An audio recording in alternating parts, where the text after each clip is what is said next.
My issue with what I saw outside has to do with another truly American foundational issue, and that's freedom of speech. So while I may not agree with everything that is out there, I do agree that freedom of speech is something that we have to protect. Even if we don't agree with it, maybe especially when we don't agree with it. Push can seek recognition. Thank you, Mr. Speaker. I would ask unanimous consent to address the House. The gentleman, the 37th, asks unanimous consent to address the House. Is there objection? Chair hears no objection. Thank you, Mr. Speaker. I'm going to try to make this brief and get to the point. I'm going to try not to be partisan about this, and I'm going to try to keep my cool, because right now I'm pretty upset. Walking into the chamber today, and I realize that it's West Virginia Republican Party Day, and that's great. Okay, I'm also the member of a political party, and that's wonderful too. And I'm going to try not to make this partisan, but as part of the display out there, there's a poster with a picture of the planes flying into to the Twin Towers in New York on 9/11. And underneath, there's a picture of a sitting member of Congress, Representative Omar, I believe from Minnesota. I find it distasteful. I said so. I went over and spoke with the people at that booth that I believe is sanctioned by a political party. They're out there with them. And I expressed my disgust about something like that really, I believe, points out a hatred and a mistrust of somebody because of their religious background, because of their religion, because that congresswoman she's not from Saudi Arabia, she's from Somalia. She entered this country through a refugee program, and I can tell you that personally, I'm proud to live in a country where somebody can come into this country with absolutely nothing and wind up in the halls of Congress representing the state of Minnesota. That makes me proud to be an American. But I'm disgusted by what I see out there, okay? And maybe it's a little bit personal for me because, I'm also a member of a religious minority who, in the early 30s in Germany, you might see a similar poster about a different religion. And that's one of the many reasons why that bothers me. All I can say is if it was Democratic Party Day today and there was somebody promoting hate speech with a poster that denigrated a member of a religious minority in the people's capital, outside of the people's house, if she was on the other foot, I would condemn that. And I would disassociate myself from that because it's ugly, it's hateful, and there's absolutely no place for it in American politics. That's not in the country that I love, not in the state that I love. We all give up our time during this time of year to come up here and serve our constituents because we love this state. Well, I love everybody in the state, no matter what they look like, who they pray to, who they love. I'm tired of it. It disgusts me. And I personally wanted to stand up publicly and condemn that poster out there. I'm ashamed of it.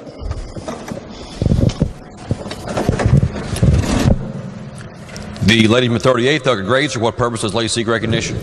Mr. Speaker, I would also like to address the House very briefly. Lady from the 38th, asks unanimous consent to address the House. Are there objections? Chair hears no objections. Lady may proceed. I'm also going to try to be very nonpartisan. It's not something I have to try really hard at because that's just how I feel in my heart.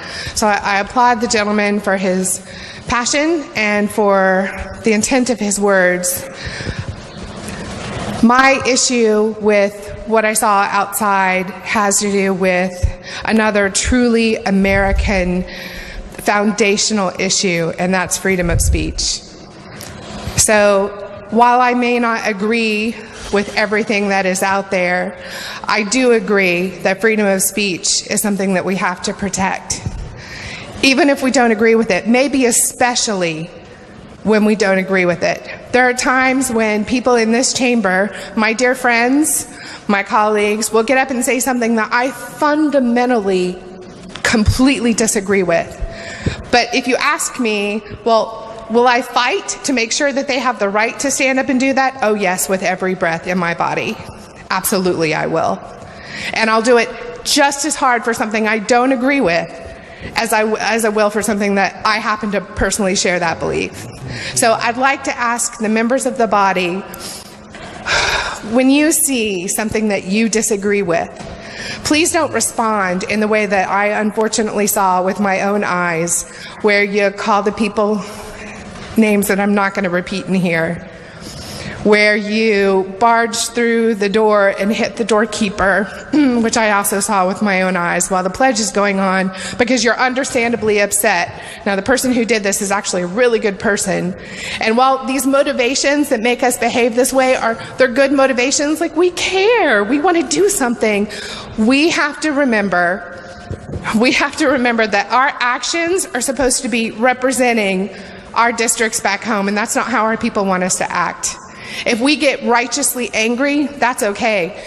This is the place, right? This is the place where we get to stand up and speak for what we believe in, and we have to make sure that those words and actions while we're in this house are appropriate. So I'm going to ask my dear friends and colleagues to please remember that. For what purpose does the gentleman from the 50th, Doug and Angela, seek recognition? Mr. Speaker, I'd like permission to speak to the body for just a brief moment. The gentleman from the 50th asks unanimous consent to address the House. Is there objection? Chair hears no objection. The gentleman may proceed. While I agree with the gentlelady from the 38th, we have freedom of speech, and that's something we have to respect.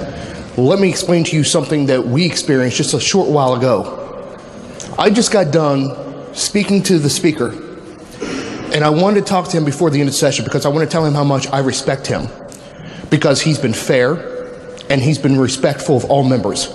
And I told him, as a freshman delegate coming in, I respected him as my speaker. I walk out of the chambers and I see a discussion going on with Delegate Pushkin and a lady with a display, which was reprehensible. But, like the gentlelady said, she has her freedom of speech, and I respect that. And while I was talking with Delegate Pushkin, and I said, you're not going to change her views, come on, let's get back inside. The Sergeant of Arms of this body had enough nerve to say to us, all Muslims are terrorists. The Sergeant of Arms of this body that represents the people of the state of West Virginia said all Muslims are terrorists. That's beyond shameful. And that's not freedom of speech. That's hate speech. And it has no place in this house, the people's house. And I am furious. And I don't want to see her representing the people of this great state in this house again. Muslims are not terrorists. Christians have killed people. That doesn't mean Christians are terrorists. I'm a Christian. I'm a proud Christian. I'm not a terrorist. There's no room for that hate in this house. Thank you, Mr. Speaker. Reports for what purpose does the gentleman from the 50th, Doug Caputo, seek recognition? Unanimous consent to briefly address the House. Gentleman from the 50th, Doug Caputo, asks unanimous consent to address the House. Is there objection? Chair hears no objection. Gentleman may proceed. Thank you, Mr. Speaker. I'm the one that kicked the door open. That's how angry I was. And I went over to that poster and I said it was a racist poster. That was me. I'll own that. I'll own that because that's what I believe. I tried to get in here between the prayer and the pledge, and I'm a member of this house, and no one's going to keep me from opening that door.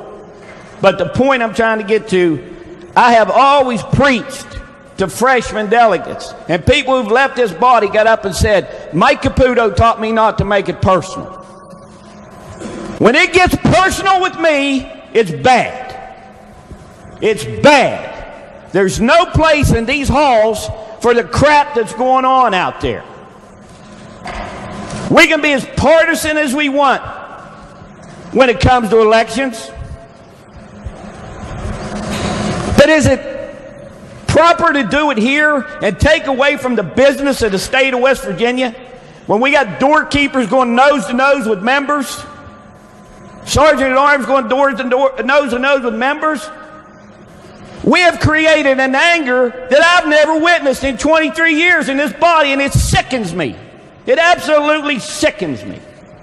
But yeah, I kicked that door open. I'll own it. I did. And I said some things I don't normally say. So the point should be, we shouldn't do what's going on outside here, whether it's the Democratic Party or the Republican Party. There's no place for that. Come down, talk to your delegates, talk to your senators, preach your politics. But that incited anger like I've never seen before.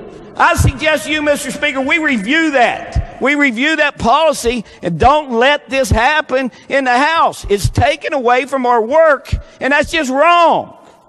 It's just wrong. And I apologize for my anger because I don't like getting this way. I'm very passionate, but I don't like getting angry. And I'm very angry today.